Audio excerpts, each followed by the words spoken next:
Number 3, what is your backup plan in case something goes wrong?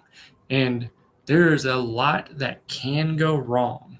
So I read the other day in a group that I'm in that some family member got into a accident while the wedding photographer was going to the wedding.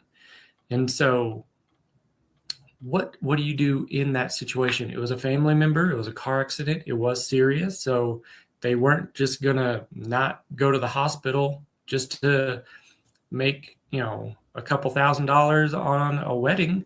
So what's the backup plan for that? Make sure they may have a network of people that could step in that case. In this case, they did. There was a second shooter that was also photographing that wedding. And then maybe a compensation is in order. I know it's a tough time for the photographer because they're going through it. They just had an accident and they have family members in trouble, but there's contracts in place for these types of situations. On the other hand, there could be equipment failures. Make sure your photographer has at least 2 cameras just in case one fails. Also, I would say make sure they're shooting with 2 memory cards. That's something you could just request and ask for, and you can offer to pay for it. Like, hey, I know this is a request for me. I would like for you to shoot with dual memory cards in both slots in your camera and have one back up to the other in case one fails.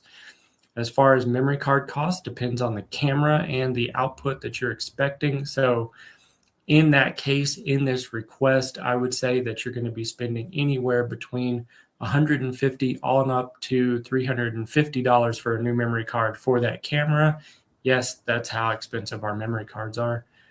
So just keep that in mind and use that as an alternative. Otherwise, if you see them and they say, oh, all I have is one camera and one lens, and you have an Uncle Mike who is going to be on the dance floor going crazy, and he may knock that camera out, and then Uncle John comes in and he steps on it, you're out of camera, and that's the end of the whole deal, and you're gone. So it's iPhones from there on out. So make sure your photographer has at least one backup camera. And this may not be the case for beginners. So if they don't, just, talk about scenarios beforehand and go from there.